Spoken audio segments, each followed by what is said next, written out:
आठवां बेताल। 3 चतुर पुरुषों की कथा। पहले की तरह राजा विक्रमादित्य फिर उस सिंसपा सुसम के वृक्ष के पास जा पहुंचा। बेताल को वृक्ष से उतार कर उसने कंधे पर डाला और मौन भाव से अपने गंतव्य की ओर चल पड़ा। कुछ आगे चलने पर बेताल ने फिर मौन भंग किया और राजा से बोला, राजन, उस योगी के कारण तुम सचमुच बहुत परिश्रम कर रहे हो। तुम्हारे परिश्रम की थकान मिटाने के लिए मैं तुम्हें एक और कथा सुनाता हूँ, क्योंकि शर्त वही रहेगी, कहानी सुनाते समय मौन ही रहना, अन्यथा मैं फिर उसी स्थान पर लौट आऊंगा। राजा की सहमति पर बेताल ने फिर एक कथा सुनाई। अंग देश में वृक्षघट नाम का एक ग्राम था जो ब्राह्मणों को दान में मिला था। वहां विष्णु स्वामी नाम का एक बहुत धनवान अग्निहोत्री ब्राह्मण रहता था। उस ब्राह्मण के 3 पुत्र थे जो अपने पिता के समान ही बुद्धिमान थे। एक बार उनके पिता ने एक यज्ञ का आयोजन किया, जिसके निमित्त उसने अपने तीनों पुत्रों से एक कछुआ लाने को कहा। पिता की आज्ञा मानकर उसके तीनों पुत्र एक समुद्र तट पर कछुआ लाने के लिए पहुंचे। कछुआ पाकर सबसे बड़े भाई ने छोटे भाइयों से कहा, सुनो बंधुओं, मुझे तो इस कछुए की दुर्गंध और चिकनेपन से घृणा हो रही है, अतः पिताजी के यज्ञ के लिए तुम दोनों ही इसे उठाओ और ले जाकर पिताजी को सौंप दो। इस पर उसके दोनों छोटे भाइयों ने कहा, यदि तुम्हें इससे घृणा है तो हमको क्यों न होगी, अतः जब तक तुम इसे ले जाने में सहयोग नहीं करोगे हम इसे लेकर नहीं जाएंगे। यह सुनकर बड़ा भाई बोला, तुम्हें इसे लेकर जाना ही होगा। यदि तुम इसे लेकर नहीं गए तो पिताजी का यज्ञ पूरा नहीं हो सकेगा और तुम लोग नरक के भागी बनोगे।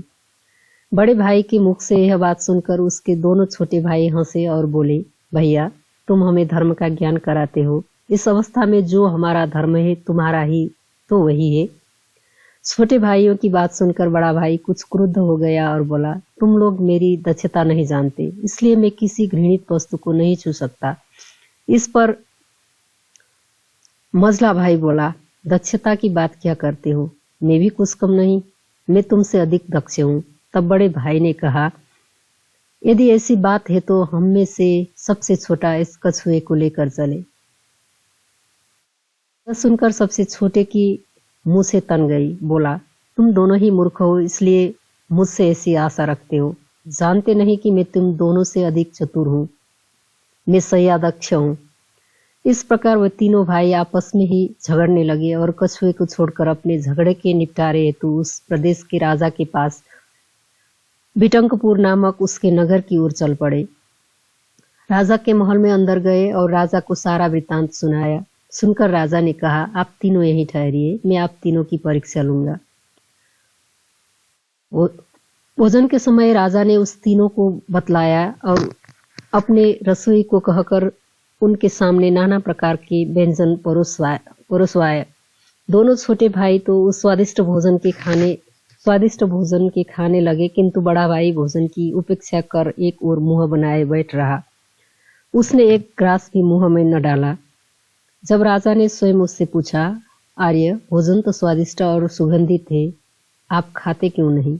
तो उसने उत्तर दिया, राजन, इस भात में मुर्दे की धुएं की दुर्गंध है, इसलिए स्वादिष्ट होने पर भी मेरी इच्छा इसे खाने को नहीं हो रही।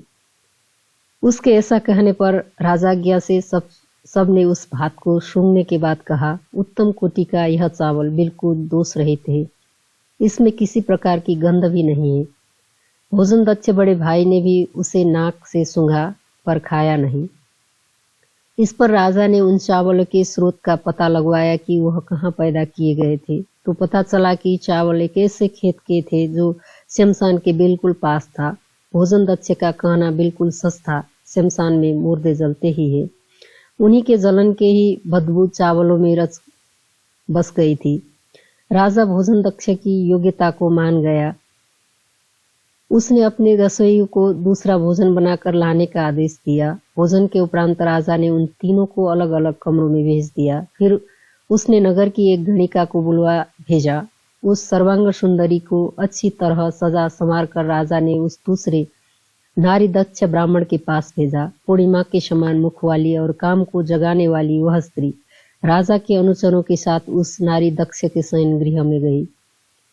ज्यों यह गृह में प्रविष्ट हुई, उसकी कांति से कमरा दमक उठा, किंतु उस नारी दक्ष को मूर्छा सी आने लगी।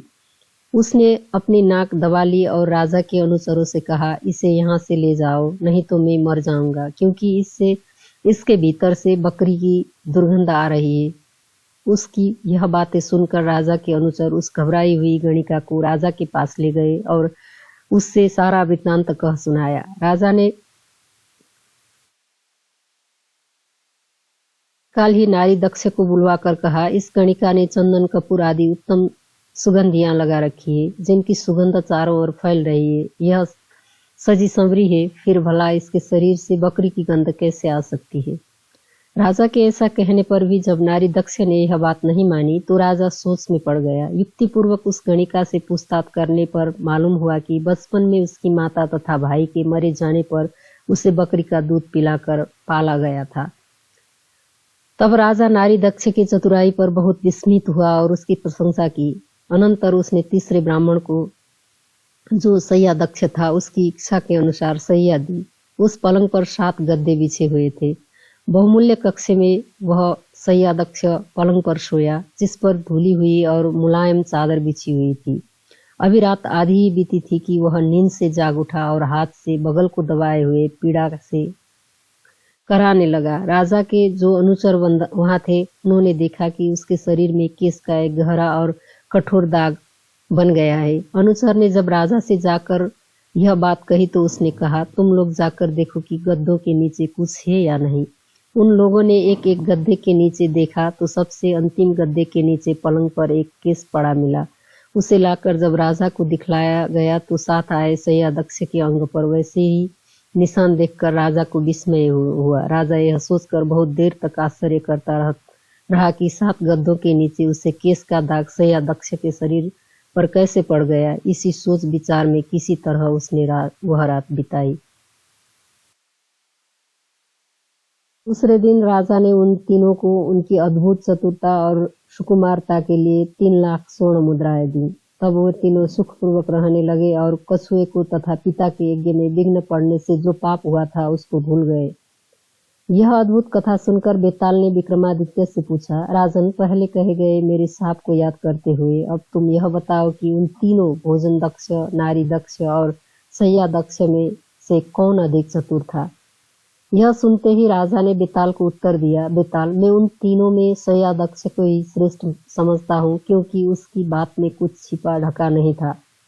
उसके अंग में केस का दाग स्पष्ट रूप से देखा गया था। दूसरों ने जो कुछ कहा हो सकता है औरों के मुंह से शायद वो बातें उन्होंने पहले से जान ली हो।